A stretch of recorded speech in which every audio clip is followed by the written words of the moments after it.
Annyeonghaseyo mga ka-friendship, for today's video tayo po ay magaluto ng chacharong bulaklak ng baboy. Dahil nga po ay umorder ako ng ilang balot na piraso na rin ay makamura lang po ari din ay dinamihan ko na po ng order at kami nga po ay magapasawa ng pagkain na rin. At 9 days din po talaga kaming walang pasok ngayon dahil nga po ay medyo akaunti ang order ng kamote at naabutan din po tayo ng Chinese New Year. Kaya nga po wala kaming ibang agawin kundi kumain ng kumain hanggang may akainin pa. Ay wala naman po kaming ibang agawin din kundi kumain, pagkatapos kumain ay di matulog. Sa sobrang lamig nga po din ay parang laging makamasarap matulog. Ayun nga laan po ay talaga namang akaunti na ang aming asahurin. At halos isang kaldero nga po yung ating alutuing chacharong bulaklak. Ay apakuluan nga po muna natin ari bago natin iprito para nga po ay mawala ang kanyang lansa. Ay niluto na nga po natin ari lahat dahil nga po ay may bisita din kami ngayon din sa bahay. Katrabaho po naming taga Vietnam na inaorderan ko po ng aking mga inaluto sa aking pagbablog. Para nga po mawala ang kanyang lansa ay lagyan po natin ng maraming sibuyas, bawang, tanglad po at saka po ay lagyan natin ng pampabangong laurel. At naglagay din po tayo dyan ng buong paminta. Yung bisita nga po naming katrabaho naming taga Vietnam ay hindi po talaga siya ang may-ari ng tindahan. Siya lang po ang nakakaalam kung paano ang umorder. Dahil nga po dun sa inakuhanan niya ay talaga naman pong mura, pati nga po yung binlag ko dating malalaking isda. At dahil nga po napakuluan na natin yan ay atin na po yung aahunin ng maiprito na. Ngayon po ang itsura niya ay makamaraming tignan. Pag po yan ay naiprito na ayan po ay makupis. Bali nga po pala 2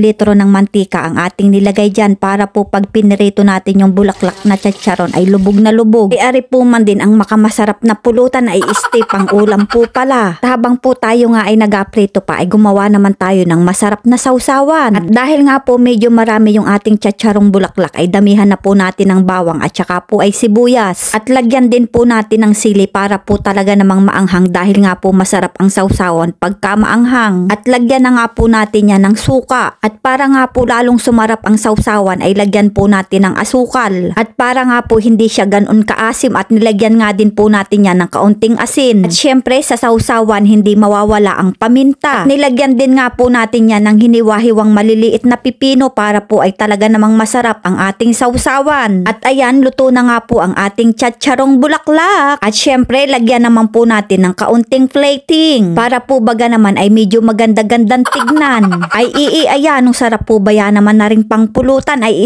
pang ulam pala. Kahit po ba yan naman sa Pilipinas ay makamaraming ganari ay makamadalang din po tayong kumain ng ganari. Kaya naman po nung sinabing mura laang ari aba ay napabili po tayo. At pag nga po prito ang ulam ay makamasarap nga po na rin katambal ay ikaw ay sinabawan po palang napakainit. Kaya naman po ay si Badang ay napaluto ng kanyang special ting nilagang baboy. Ayan, luto na nga po lahat yung ating chacharong baboy. Ibali 2 klase nga po pala yung luto ng ating chacharong bulaklak. Yung isa pong una ay lutong-luto at ari naman pong pangalawa ay saktuhan laang. Dahil nga po yung ibang mga kasama ko din sa bahay ay ayaw nang masyadong malutong ang pagkakaluto. Ay di bagat apakainin mo na nga ay napakadidemanding pa. At ayan, isawsaw na nga po natin sa ating ginawang sausawan ay nako ay talaga namang mapapakain na naman tayo ng malaki na re.